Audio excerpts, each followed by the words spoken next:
Добре дојдовте во За или против, јас сум Љупчо Цветановски, имам чест денеска мој гостин да биде аналитичарот и колумнист Александар Ристовски. Добре дојде. Ристевски. Александар, една работа што не се менува, се навикнавме минативе 7 години пред оваа која што имаме промена на власта, да се будиме буквално кажано секој утро и со кафенцето да си пиеме една афера, нели, да си гледаме од актуелната тогаш власт. Се сменија работите. Сега тие што беа тогаш актуелна власт се во опозиција, но една работа не се смени. Повторно стануваме, повторно пиеме кафенце, повторно имаме афера. И сега што е разликата? Аферата повторно не е од редовите на ВМРО ДПМН, како што беше и кога беше во опозиција, сега е на власт. Сега се во опозиција СДСМ, но тоа не значи дека аферите не доаѓаат од нив. Некои работи очигледно, нели, пантаре и тикви варени со расол, се тече, се менува, не. Аферите остануваат на нивната страна. Како дојдовме до оваа приказка, сериозно, онака, повторно продуцираат, се сеќаваш, имаше една фабрика уште на почетокот, да, на 2000-тите таму, да. Сега, дали можеби не требало да направат фабрика за вести, односно новинарска фабрика, туку фабрика за афери, многу подоходовно ќе им беше и подобро ќе им одеше работата, бидејќи очевидно имаат талент и афинитети за ова. Види, сето ова што ни се случува во изминатиот период, искрено ти кажам, мене воопшто не ме изненадува. Знаеш и ти сам, јас долги години, поготово баш во оној најцрн период, каде што се случи промената на името и еден куп глупости, па и оној периодот на короната, кога поматно доста се ловеше многу афери и тогаш се отворија и тоа онака само се начна, не се допроширија, очигледно клопчето полека, но сигурно почна да се одмотува, но искрено да ти кажам, јас и не сум задоволен од динамиката со која води тоа, затоа што очигледно се уште постојат и структури и ликови кои се трудат сето тоа да го направат и да го стават под чергиче. И повеќе од евидентно е дека тоа се случува. Јас мислам дека само прашање на време,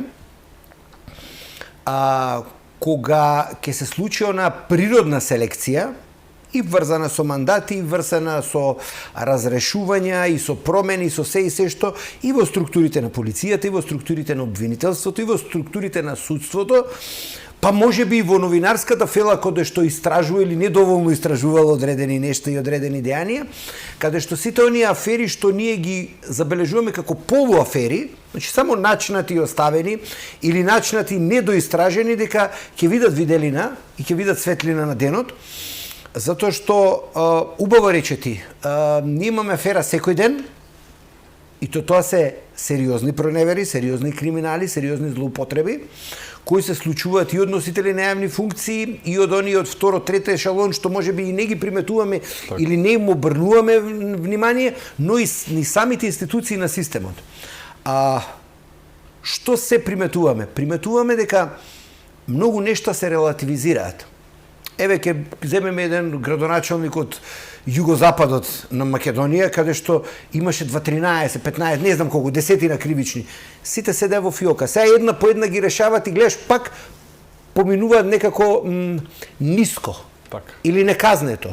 Тоа само потврдува дека тој систем на неказнивост, на релативизирање на нештата и ставање под чергиче само продолжува. Вие кога ајде нека биде јавна личност, нека ќе сватиме, но кога сте носител на јавна функција, кога западна земја, најмојкна во свет, ве става на црна листа, то по дефолт значи дека вие треба во најмала рака да се повлечете и да се откажете од се. Вие во една таква ситуација ние се случуваме, гледаме низ институциите на системот, дека сите тие нешта се релативизираат. И таквиот тип на луѓе во такви ситуации уште дополнително се има впечаток дека може би добиваат на сила. Тоа е само еден пример, ние гледаме стотици примери и најинтересно беше она што американската и сегашна и предходен амбасадор го спомена колку се вложиле во нашето судство. Мене еве како обичен граѓанин живо ме интересира на што точно тие еве не знам 300, 400, 500 милиона се вложени, дали ги вложиле на инфраструктура, на зградите знам дека не, тоа ќе се не затоа што зградите ги градеше самата држава, така. Каде се влезени тие пари и во што? Мене еден многу интересен пример ми кажа еден лик во сферата на образованието. Ми рече, вика, ние правиме стално реформи, правиме план, правиме агенда, се обучуваат 200-300, да кажем, или 500 луѓе, и целта е после тие 500 луѓе, пример, тоа да го дисперзираат. на пример останатите 20-30.000 луѓе што се во таа фила. Предпоставам истиот систем во правда. Значи ако има да кажеме еве суди официјално 600 плюс вакви работници овона, целиот судски систем 1000 и нешто плюс вработени 10.000, ти обучуваш 200 луѓе така. И тие 200 луѓе селектирани, концептот е после тоа да го десеминираат, нели, или да го пуштат во употреба. Не се прави тоа. Така да парите се вложуваат, се обучуваат луѓе, им се дава знаење, ноу-хау кој треба да го дисперзираат до останатите, како што било во образованието, така и во, предпоставам, сличен е принципот е во здравството, барем еве јас и ти познаваме здравствени работници кои оделе на обуки по странство, но идејата е после не можеме на цело здравство да го обучиме, нели? Специјалист 1 2 3 и ние имаме тука проблем. Ние фактички тоа што треба да се реши внатре системски ние не го правиме. И тука нас ни доаѓа до осип на самиот систем и искрено да ти кажам, мене ми е мерак што одредени ствари се отвараат, што одредени теми се отвараат, но нема завршница или како порано, како љубители на спортот што би рекле, играме на 0-0. Постојано, да. Дали креираме и вика каква шанса имаш? Судија, политичар, цело време со некои условни казни, минимални казни. Дегутантно е веќе, сакаме да видиме некој што замисли зимал мито и корупција, докажано е, како што беше случајот Мемети Инанев, поминаа со условна казна. Што му вреди на некого тоа такво нешто, да не се лажеме, не дај Боже да фатиш некој за 10 кебапа приказката лежи во затвор, ој поминува со уставна казна, но нешто што една работа која што се повторува на страна што аферите постојано излегуваат од едната иста адреса, од адреса на Бихачка, односно нели нивните пулени, една друга работа исто така се повторува ако анализираш. Во минатите 8 години минус оваа 7, постојано пресконференции кој правеше за криминалите кои што требаше да се направат 30 на 40 пресконференции за да излезе Рашковски, Димова, сите тие работи почнуваат така, со мотивирање на јавното обвинителство да допре гласот и после премногу докази, притисок на јавноста и 30-40 пресконференции на тогашната опозиција, леле ќе реагира и ќе констатира криминал кој што се гледаше не од авион, туку од Марс. Е сега што се случува? Повторно една работа која што е константа. Тогаш пресконференциите за криминалот ги правеше ВМРО ДПМН од позиција на опозиција. Во тогашната власт, Заев и компанија што правеа кога требаше да им се нареди нешто на јавните обвинители? Јавно видовме, Вилма и компанија, дигал телефончето, се јавува и си кажува тоа што се кажува. Оваа признава, останатите што не признале, многумина се. Но, една друга работа, најавуваше и казни. Овој ќе добие на митинг 3 години, овој 4, овој 5, и добиваше тој 3, тој 4, тој 5. Друга работа што е многу индикативна. Требало да се обложува тогаш. Така, но кој ги прави пресконференциите за криминал и ден денеска? Па повторно ВМРО ДПМН, која што е на власт. Е сега, предпоставувам, има разлика. Не е тоа раскупеното судство и јавно обвинителство, не е тоа кацарска и русковска судството, не дигаат телефончиња и повторно сега од позиција на власт истите тие апелираат кај овие јавниве обвинители, аман, луѓе, криминалот, еве го, толку и толку, имате црно на бело, за да допре тој пуст глас до јавното обвинителство, да смогнат сили и да кога веќе ќе биде работава повторно видлива од Марс, не од авиони, да речат еве ние го отворивме кој што правеа минатите 7 години. Што кажува ова целата приказка? Повторно рибата смрди од главата, да, ама во Македонија веројатно рибата смрди од правосудството, не мрдаат со прст. Или што би рекол Заев од опашката. Од опашката дефинитивно, бидејќи така не одговараше. Види многумина во опашката кои се ставени, некој им се јавува од кај главата. Така да затоа и опашката, според логиката на Заев, е таква. Не може тој да биде виден? Не може, не може. Сам себе губи во логиката, така. Да. А не може. Види, ние имаме една ситуација навидум неразбирлива, каде што со одредени законски измени, ние памтиме и законски измени што се направија пред години нешто, каде што фактички со законска обврска онаа злоупотреба, да кажеме професионална, се минимизираше. Иако законски многу луѓе ќе можеа и требаше да одговараат, нормално тогашната власт, сегашна опозиција го напиша тоа дека и го припиша дека сето тоа е со цел да се спасат или амнестираат одредени луѓе од предходната структура која владееше на државата, иако и да имало такви луѓе, тие би биле 5 или 10% од вкупната маса на луѓе, затоа што кај и бројчано е толкава, дали 5 или 10% од севкупната маса на тие што треба да одговарат, и плюс половина за кои тие грака и рипа и скока и треба велеа дека треба да одговарат низ годините, се испостави дека и немаат како да го потврдат. Исполежаа по притвори. И ке им се случеше дури застарување на случаите. Да. Ние се доведовме во една ситуација каде што имаме правен систем каде што доколку тој што носи позиција врвна, едноставно е заштитен законски и не може да одговара. Плюс има 353 членот. Да. Плюс има, па видете сега, ако сте вие вака са да се разбереме една работа, не можеш ти да го третираш тој што носи судски одлуки да го третираш како криминалец. Точно е дека не можеш. Но не можеш целосно да го амнестираш од било каква одговорност, затоа што која е тогаш основата он правично да суди. Ако ме разбирате. Значи тој може упорно да суди ништовни одлуки, тие да му паѓаат на врховен и на апелација, да паѓаат таму и пак некој да ги протурка или да ги врати или било како да ги направи, да паѓаат на Страсбур или на меѓународни судови. И кај е тука одговорноста? Значи, кај е одговорноста на лик кој едноставно, како да ви кажам, тренер да сте, врвен тренер да сте, селектор да сте, премиер да сте, постои еден куп направени грешки, од вас и да немате кривична се бара морална одговорност. Ние сега немаме законска детерминанта, освен за некој дело што е сосема останато и во приватен живот или некаква форма на корупција или било што да е, дури тогаш можете некако условно речено да го гоните или да го процесуирате. Значи, видите, вие кога не изнесувате правичност, вие имате сериозен проблем. Второ, кога спомнаме судството, неодамна сосема случајно во кафетерија, во ресторан, имав личност која ја познавам, направивме 2 грама муавет и јас на мајтап кажано искоментира вака, ајде викам, сега не треба да се жалите, плати ви се дадени, имате поголеми овластувања се, видите што се случило во изминатите години. Самото судство веќе нема ни волонтери, ни оние што ги викаат службеници или како ги соработници. Тие имаат толку многу случаи, а толку голем притисок, не можат динамиката да одржат. Втора работа, исклучително битна.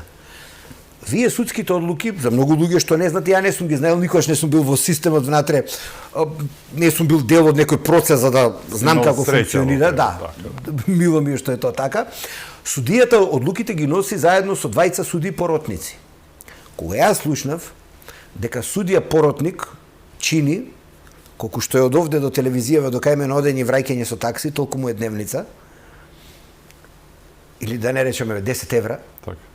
Јас сватив каде е проблемот од системот. Значи, вие очекувате, возрастни луѓе, неколку мене, колку тебе, ама еве 10-20 години постари од нас, луѓе кои некој ги препорачал и со чист образ и со се, дали вие очекувате дека покрај судијата тие ќе бидат одговорни, заинтересирани и ќе судат честно, објективно, да се разбереме, јас во ниедна основа не го доведувам нивниот морал и етика во прашање, но сакам да ви кажам колку се од државата и од општеството подценети и деградирани за какви банални суми тие одат и убиваат цел еден ден од своето функционирање, а пазете, влијаат директно врз одлуката на судијата. Значи, еве една правна работа, доколку на крајот на судијата поротниците решат да гласат спротивно од судијата, случајот паѓа. Значи, сакам да кажам... Но тоа отвара и простор за корупција од друга страна, затоа што некој од страна може да им даде нешто што не треба да им даде и да го блокира тоа меѓу другото, така? Ете така. Сакам да кажам, во сферата правда, ние мораме да воведеме критериуми, checks and balances, што викаат, барање одговорност, барање отчетност, да се постават рокови и нормално покрај судиите кои еве конечно заработуваат можеби на нивото и на доктори специјалисти се платени и треба да се платени, луѓе кои се соочуваат во костец, нели, и со криминал, и со непотизам, и со сторители на тешки кривични дела, апсолутно ја стојам за тоа дека треба да бидат убаво и квалитетно платени, но треба цела таа структура и оние луѓе кои им ги подготвуваат сите тие и тие да бидат честно платени. Ние знаеме низ годините УПОС нели кој штрекува, најниски плати има, нема логика луѓе. Значи тие сериозна материја тераат, треба и уште една работа што во едно исто такво твое гостување, но на еден подкаст јас и ти го разговараме, па ти го извлече нели како кратко видео и се расшири, доживеа стотици илјади гледаност. Јас се уште стојам за таа изјава, тоа на војската им се случува, на полицијата порано им се случуваше се не, јас се уште стојам за тоа. Јас сум сигурен дека на многу гумина сега нема да сум им симпатичен со ова што го кажувам. Зошто па? Да, но судија, па еве и обвинител некаде, полицаец и секој таков носител на функции на моќ, треба најмалце 100 километри од место на живење да биде прераспореден, ако сака со таква кариера се занимава. Знаете зошто? Затоа што во Скопје ние пак гледаме некаква демократија. Некаква демократија. Чуете што се случува во помалите апелациони подрачја, да кажеме, или оние помалните локални судови. Како вие можете да очекувате правда, кога, пример, некој као структура, као фамилија, се напикале на места и затоа малите места се распаѓаат. Па вие не можете да претнете во помало место во некој град со 10, 15, 20 илјади жители, каде што, пример, комшијата треба да те осуди. Или сте се замериле со некого. Или па вие единствено трет, да. Вие останува да се иселите од таму. Так. И ние гледате се што направивме. Ние се па и етничкиот критериум, нели? Ваму нашите, ваму вашите. Па ние фактички ги направивме. За полицајците премногу ги има за да тоа може да се направи со судскиот систем, мислам дека и може, особено за апелациите и оние кои што решаваат на крајот на краиштата, нели го имаат последниот збор. Така е. Значи мора да се изнајде некое системско решение каде што ние нема да дозволиме, затоа што видите, ние колку сака државата може да дава 100.000 евра за земјоделци, 20.000 евра купи куќа, купи стан, пак на крајот имате две опции. Населението или доаѓа во Скопје, или се сели во странство, а тие што остануваат во малите места или од Скопје се алоцираат на други места, одат ради две опции. Или ради тешка сиромаштија, или ради душевен мир. И ние фактички убаво грците на времето ни вика Република Скопје, стварно станаме Република Скопје. Полека, но сигурно се концентрира во еден град. Колку толку живеат оние апелациони или универзитетски центри, Штип, Битола, Охридко туристичко место, се друго се празни и замира. Зошто? Затоа што не е веќе прашање на вработување има. Сега вработување има, работници се бараат.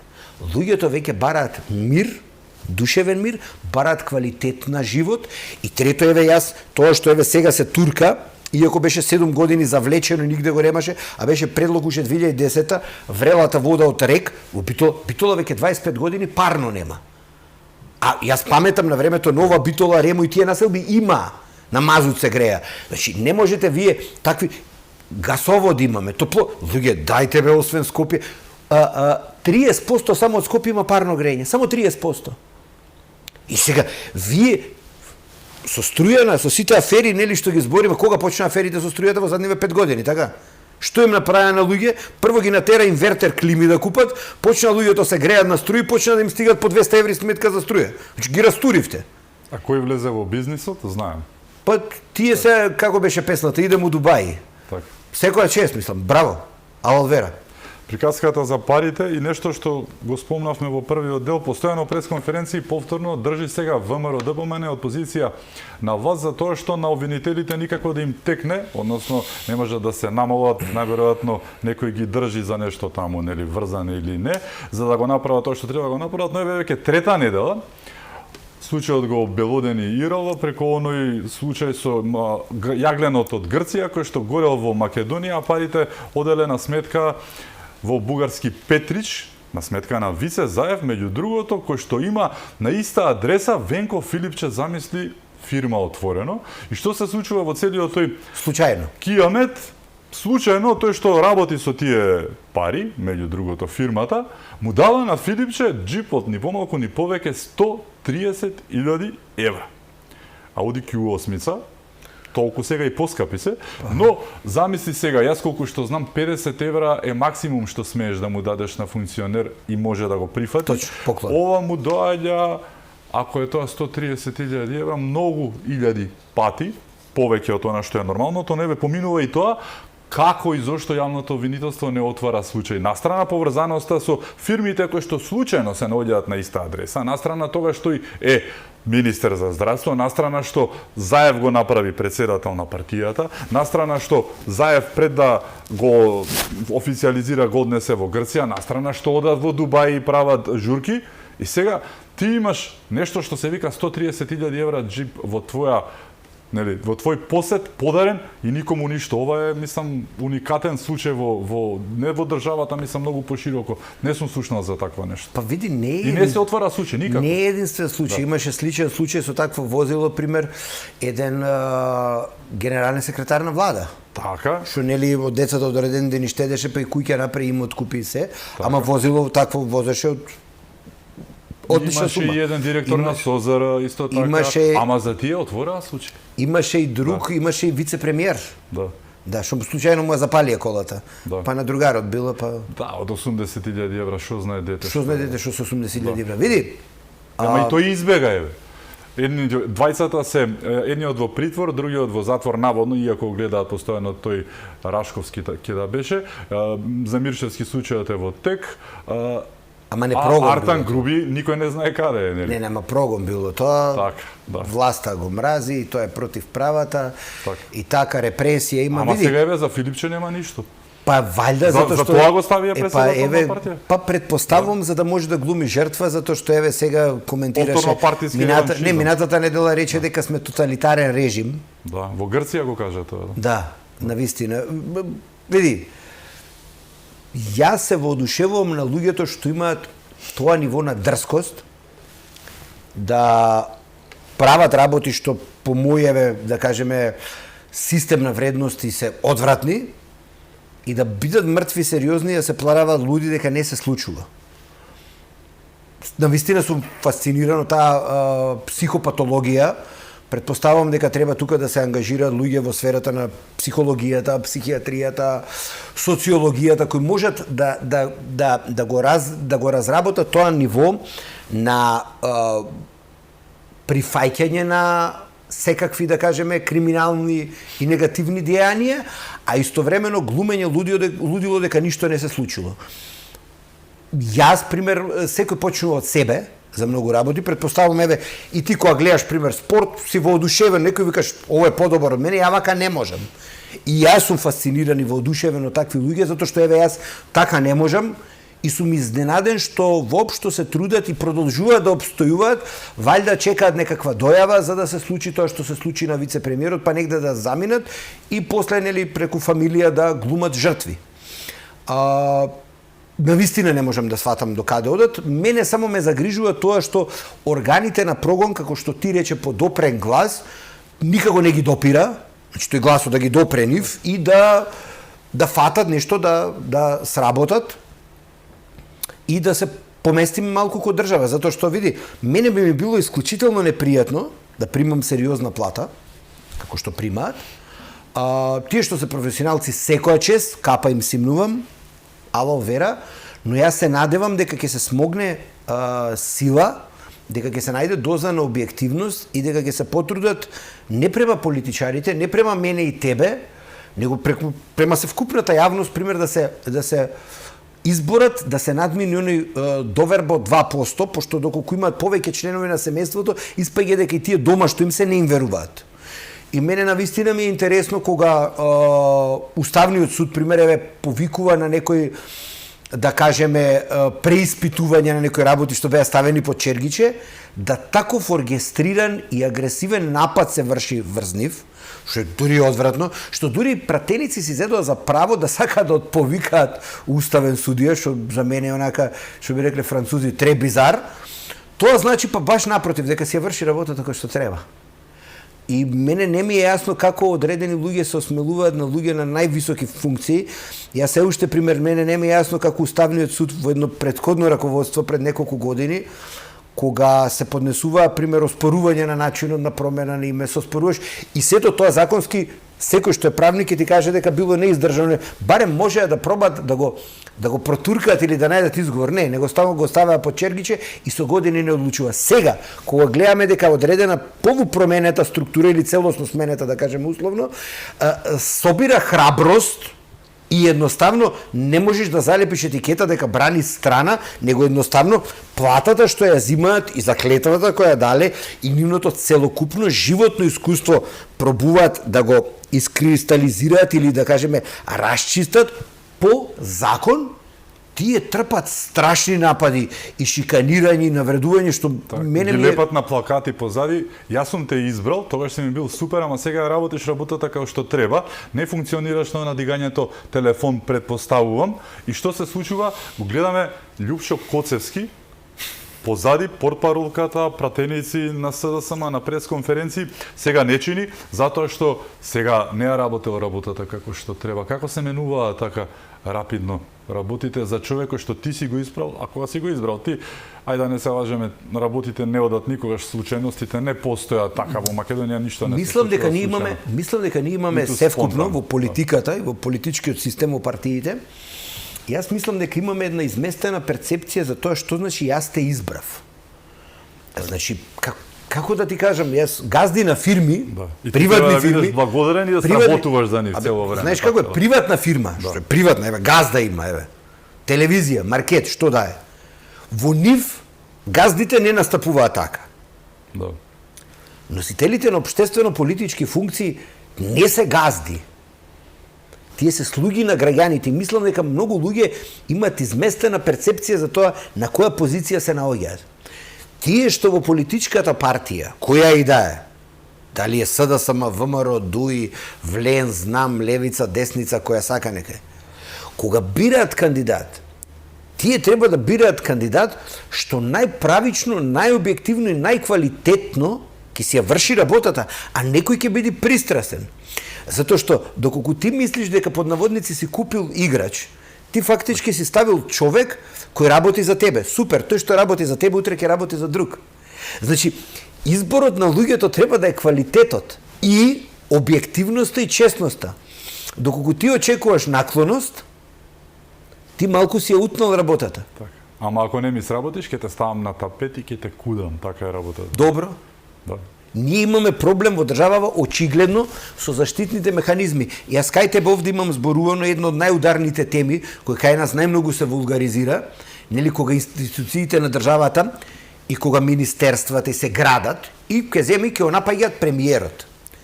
Или ќе го напаѓаат министерот, кој да е, за култура, за транспорт, за финанси, за здравство, нели, градат, прават, создаваат. Луѓе, во градежништвото, јас случајно знам, пошто дел од животот сум го поминал и образовно и професионално во таа област нешто знам. Вие дали сте свесни зошто се избира една институција која се вика надзор? А не фирма за гаки и долен веш. Не, имаше дури тоа, па тоа зборуваме како оде да работите. Значи тоа е еден аспект. Да. Да, еве за автопатите фирма за гајки прави надзор, ама еве и во другите објекти што се гради. Јас се сеќам пример објекти од Скопје 2014 и ќе дојде тоа шарените вака чукаат. Ова е од што е од овона? Надзорот. И сега мене некои луѓе може ќе ми се налутат за ова, ама пак ќе кажем нивен проблем, затоа што надзорот единствено добива пари, знаете зашто? Она што во бингото го вика кога ти текнува супер бинго контрола. Значи таа супер бинго контрола гарантира за објективноста. Што значи тоа? Ако ја нема, тие одговараат, така? Пошто тие за тоа се платени. Нив единствената работа на планетата им е да верифицираат и одобрат што ти работиш. И ако овој пулт пред мене што е? Ако пишува дека е плексиглас, и ако ти као надзор подпишеш за плексиглас, тоа треба да е плексиглас. Ако пишува 6 мм, тој треба да е 6 мм. Ти одобруваш 6 Ти немаш никаква друга работа освен со метрото да дојдеш, да измериш 6 мм и да чукнеш да видиш дека е плексиглас. И за тоа си повеќе од добро, да не речам одлично платен. Ако нас автопатите не коштаат милиарда и 300, уште 300 милиони се дадени, ќе се бидат дадени да се купи земја, тебе добри 25-30 милиона, колку се 30 и нешто милиона, ќе бидат најдени, ќе ти бидат дадени само за да гледаш и да кажеш да, така е. Што тогаш правиме ова? Во случај да не е така, тогаш кажи зошто не е така. Пошто ти за тоа си платен. Нит си платен дека си убав, ни дека брадичката ти е средена, ни дека сако носиш. Твојата задача е да правиш контрола. Ние ги изместуваме контролните механизми низ институциите на системот. И во институциите, и во судството, и во здравството, и во образованието. Зошто правиме печат и нострификација на дипломи, ако тоа го злоупотребува? Па кој е тоаш поентата? Зошто дај да го укинеме, кој што сака нека си штанца, така? Значи ние Кој што си штанца. така, ние еднаш пред еден странец правиме муабет, водиме дебата, исклучително битен лик кој беше во држава, и јас му велам една работа, ма не е точно дека ние треба да се реформираме. Како вика не е точно? Не е точно. Ние ги имаме сите закони. Се што има Европска унија, ние ги имаме сите закони. Па што е вика проблем? Па не ги применуваме. И ми вика зошто? Па затоа што викам на места каде што треба да биде Лјупчо, го ставаме Станко.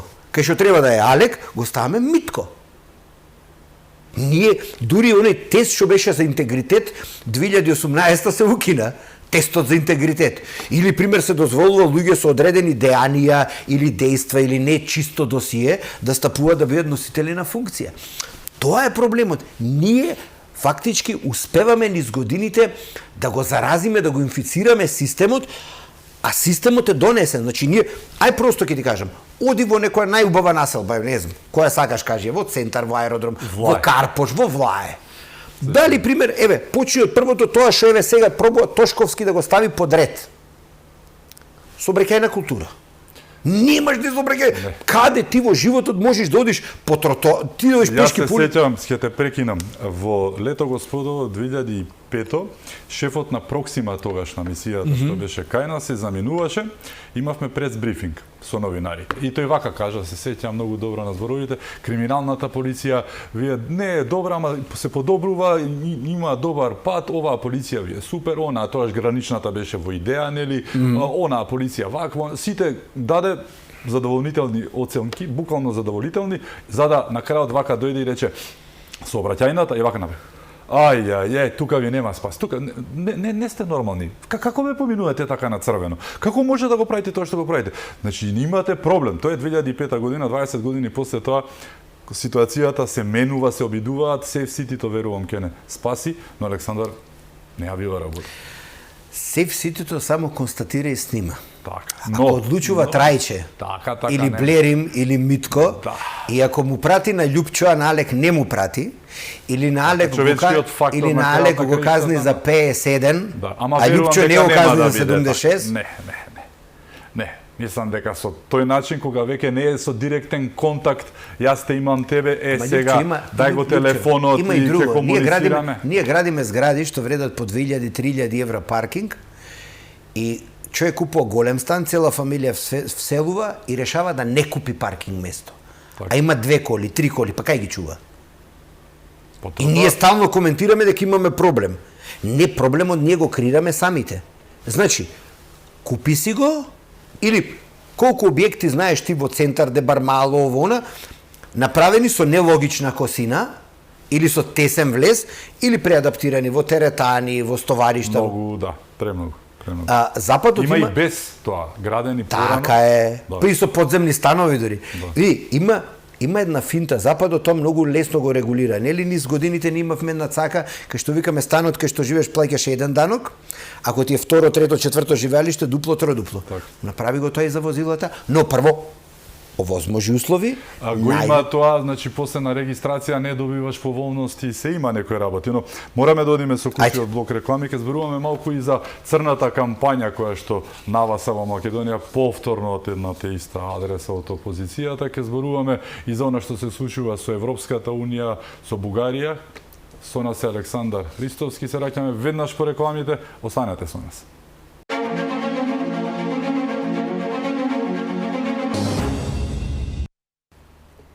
Се враќаме во за или против, мој гостин Александар Ристевски. Александар, една работа која што последниве месеци проверува, особено по трагедијата во Кочани, е она црна кампања која што ја тера опозицијата, многумина велат дека не бадијала го прават тој, дека за жално дури им помогна на многумина од нив, на бившите функционери, кои што треба да одговараат за многу работи, да се тргнат настрана тие случаи, да се фокусира, и онака е фокусирано дефинитивно и државата и јавното обвинителство. Токму Тошковски кажа на еден подкаст денеска дека ако не го решиме Кочани, дека Македонија и реално не треба да постои како држава, што е реално така, ако конечно како една шанса да се ресетираат работите и да се вратиме на вистинскиот пат не се направи, дефинитивно кажано и нема да има некоја смисла, но некој постојано злоупотребува.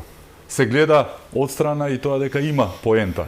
Тоа го прави, например, еден председател на партија, не можам лидер да го решам, лидерот води некаде, овој не гледам дека води некаде, кој што има директно учество како министер, што е, нели, командна одговорност се вика во војската тоа, како ресорен министер ги има најцрните две афери во историјата на Македонија, тоа е модуларната, тоа е онкологија. И не го лази, мува ништо. И вакцините.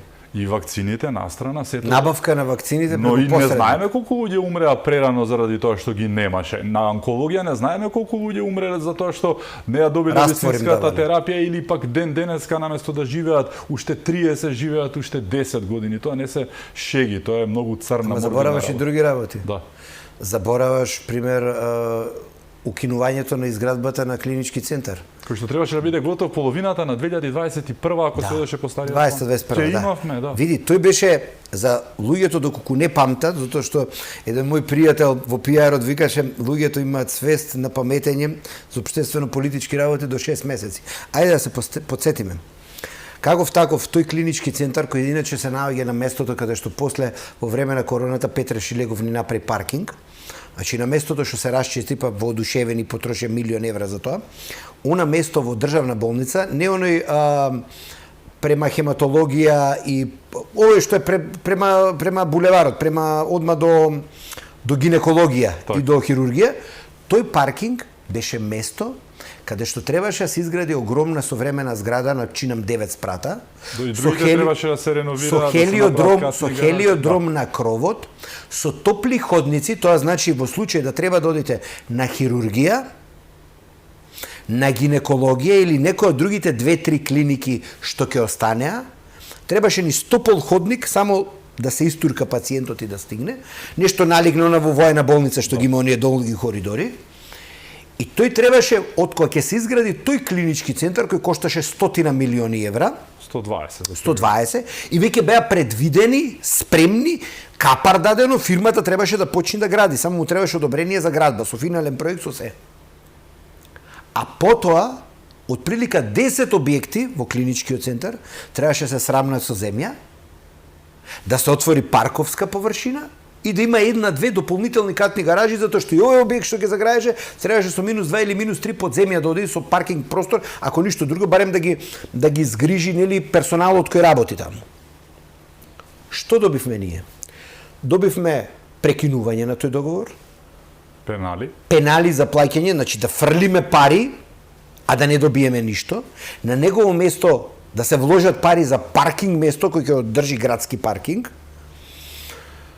Добивме лажно ветување за клинички центар од 500 милиона, значи пазите, имавме за 120, сега 500 милиона. Па почна тогашниот новодојден министер да лицитира со Визбегово, каде што е се во приватна сопственост, значи овде негде во околината, каде што нема простор, а тој простор што е отворен со земја, тоа е археолошко наоѓалиште и горе може само пипер и патлиџан да садиш или кајсија да засадиш, пошто долу има така е археолошки богатства. А ви треба голема површина, па после размислува во Ѓорче и на крајот дојде за некој објект кој уште зборува Ѓорче, но јас мислам дека веќе Сарај, значи на сама обиколница онде ќе излезе од нафтопат. Видете, ние се доведовме во ситуација да, така просто ќе кажам, и клептомани, и лажови, низ годините продавачи на лубеници, на пиперки, и секакви, и на магла, и на ветер.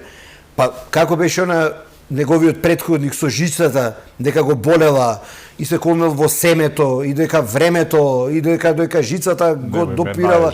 Да. Јас кој ќе слушнев, трагајки низ времето, барајки го семето, не ми ја допирајте жицата. Мајчето ни го расплаче на цел систем, на цела држава и уште ни се смее и награди доделува и гледаме инвеститори, цела фамилија расели низ Европа и неговите двајца наследници кој што тој лично ги намести. Едноставно го ерозира и го уништија системот и јас пак ќе кажам една работа. Локалните избори кои ќе ги имаме кон крајот на октомври ќе бидат дефинитивно еден лакмус да видиме до кај сме системски кој држава. Јас не верувам дека треба една партија во оваа држава да превземе се и буквално целосна контрола да превземе. Не верувам затоа што како викаат власта корумпира, апсолутна власт апсолутно корумпира. Но јас мислам дека овој пат шанса ќе добијат ликови во одредени средини од можеби различни политички субјекти кои ќе докажат и покажат дека таа структура со тие луѓе, тие потпароли, тие гласноговорници кои ден денес излегуваат во јавноста и некрофилски злоупотребуваат една тешка трагедија која не е ништо повеќе освен доказ колку системот, не системот на ВМРО, не системот на СДС, не системот на ДУИ, него системот државен севкупно не функционира и колку луѓе внатре се крволочни хиени и го злоупотребуваат. Зошто? Правилниците за било што, за една зграда, пример, не постоја за да некој наплати пари или за да не го направи и лапне пари. А тоа кај нас се случува. Сите тие ПП, јас живеам во една прилично нова зграда, 5-6 години стара. Нас дојде од општината, ни кажа, имате, овие кажете го, хидранти, треба дополнително да поставите ПП апарати на секој. Според нашиот куќен совет во рок од недела 2 констатираше, ние имаме и резервен фонд и се, на секој спрат во застаклена кутија има дополнително покрај хидрантот и ПП апарат. Вратата, подрумот, обезбедување. Јас живеам во еден систем кој е релативно подобар од 95% од останатите. Луѓе, вие, оној закон што го донесе министерот Јанакиевски, па не беше донесен за да фирми кои спроведуваат, да кажеме, одржување на куќи ред во зградите, за да зимаат пари, не беше ни за нив направен, за да они лапаат пари, не беше направен да има злоупотреби. Беше направен за да се заштити граѓанинот во објекти на колективно живење. Како заедница комуна. Ние што направивме низ годините? Доградба на згради, наградба на згради. Па вие колку пожари имавте во згради, во оние старите комунистички згради, со 2, 3 или 4 влеза, кај што подкровието нагоре е обезбедено како систем за евакуација. Не знам дали си во Теклјупчо. Затоа што тие тесни стари згради градени во 50, 60, 70 години, поентата беше ако надоаѓа пожар и не можеш да слезиш, се качуваш горе до 5 до 6 и по покривот одиш и преку друг влез слегуваш. Ние што направивме? Дозволивме тие да бидат станови и да си ги преградат луѓето. И ти доколку се качиш сега горе, ќе му влезеш на некој во стан и жив ќе изгориш. И ние низ годините и во кисела вода, и во Карпош, и во Чаир, и не знам каде, имавме несреќи кај што токму тоа се случуваше. Значи, ние, оние пожарникарски згради што ги гледаме во центар, пример, по Кулине, па пола се натоварени со точаци, со мотори, со мебел.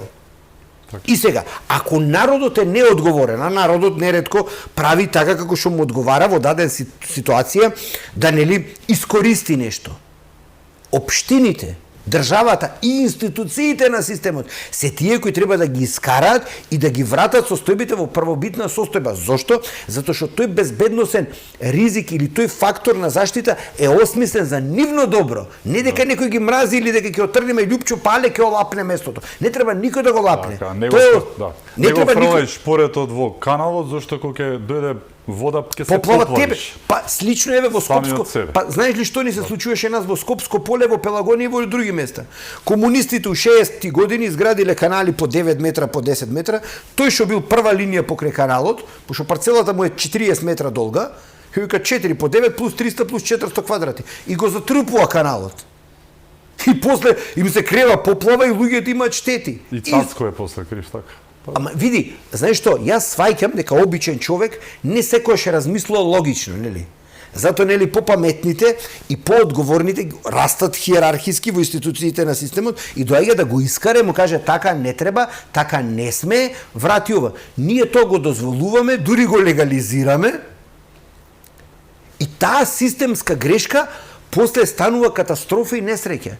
Ние системот за заштита, системот за спасување, системот за евакуација тотално се девастираше низ годиниве. И тоа што нели директорот на заштита и спасување сега на ЦУК пробува да го врати. Јас како осмислено действие тотално се сложувам затоа што мора да има еден концентриран, контролиран систем, затоа што тој проблем, тие несреќи еднаш се случуваат, но прават масовни и катастрофални штети и ние сме трусно земјотресно подрачје. Ние сме подрачје каде што има оние што се викаат, мој татко има, токму за тоа зборуваме многу често, 100 годишни, 1000 годишни води. Да, тие еднаш доаѓаат, ама не доаѓаат на точно време. Еднаш ќе те удри тоа, токму тоа нас ни се случи со Стајковци. И ние не смееме да импровизираме. Критериумите и стандардите во градба, во евакуација, во зачувување на простор, не се смислуваат за да некој остае простор за некој после го лапне. Тоа мора да остане такво и мора да постојат институции каде што тој контролен механизам ќе функционира. Секој што ќе го наруши, треба да си одговара, ако сакаме држава. За промена се затворија многу дискотеки, се затворија кафулиња и ред други работи. Мислиш еве за крај дека сепак бидејќи работава се гледа барем да се има желба да се оди како што треба да биде. Мислиш дека ќе не биде? Ако не одиме популистички, ако не одиме да задоволуваме лични потреби или лични загуби на Трајче, на Петко, на Станко, на Блерим, на Фатмир, на кој сака нека е, треба да се почне, како викаат, со добро, со мило, со укажување, со информирање, со кажување Трајче ова си го зел, не е твое, или Трајче ова си го заградил, не може вака.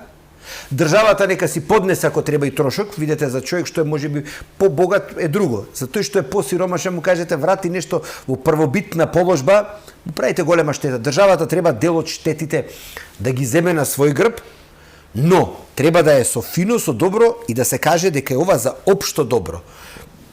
Ова зборам и за преградување на улици, заградување кафичи, ставање тенди. Извинете, може да се љутите, ама вие кога безбедносните критериуми ги загрозувате на една поголема група на луѓе, извинете, вашиот личен бизнис интерес. Знаете, ќе дојде некој евеца, дали е угостител или трговец, ама видиш што е убаво вака. Да, ама е убаво за тебе, отикјарот ти го собираш. Општиот интерес, вели, ние во Дебармало имаме, еве, пак ќе кажам пример, каде што некој дозволил згради, вие дали знаете дека она уличка во главата одма ми влегува, таа е прва, има и други такви, она од Силбо право, значи не ова што носиме едно насочено, па вие дали знаете дека во незе, кажете го, пожарна не може да влези. Затоа што долу има ширина и горе вака се навладени вака како охридска архитектура, тие не може да влезат таму, луѓе, мислам, како дека безбедносно е заградено затоа што некој си градел вака, па вака панкери ставал, луда работа. Ние сме главен град на држава. И кога многу пати зборуваме за Европска унија, кој некој вика сега ќе влезем, утре ќе влеземе, баш ќе земам информацијата она што Сијарто го кажа кај Богдан, а и оној Словакот што бил премиер што го кажа кај Кате Синадиновска. Во Европа нас не ни е проблем Бугарија, не ни е ни Грција. Другите ги пуштаат нив да не толчат, пошто реално нека да не примат. И колку побрзо ние тоа го сватиме, толку полесно нас ќе не биде. Ние во Европа ќе влеземе или на купче, цел Западен Балкан, или ќе влеземе никад, тоа е втора опција, или трета можеби ќе влеземе сами некој ден, ама кога ќе заличиме на држава, кога ќе го исклучиме клиентелизмот, луѓе, во главен град на држава вие имате општина со 36 диви згради. Не кујки, не станови, згради. Ние пова население нема во главен град на држава, нема канализација. Зашо зборуваме тогаш? Значи да нема канализација, Пекчево ќе сватам некако. Да нема канализација, не знам, Виница некако ќе сватам. Ама на 3 километра, на 5 километра, дека имаме населби. Да имаме, ќе ти кажат. Имаме населби, човече, од плоштад на километар воздушна линија нема канализација. Печево и виница имаат, немој да ги вреđаш. Па знам дека имаат. Да. Знам, одлични се. Така. Секој им чест, поздрав за нив. Ти благодарам што беше мој гостин. Јас Ми беше задоволство секогаш. Искрено мислам дека работите може да се оправат, но треба многу работа, труд, нешто што порано. Само критичност, Липчо. Дефинитивно. Да почнеме од сами себе. Така. А политичарите да ги притискаме да си ја завршат работата. Пошто нели самите го бараме тоа. Така. Ти благодарам уште еднаш, ми беше чест. Исто. Ви благодарам и вам што бевте со нас, да сте живи и здрави и секако чувајте се многу.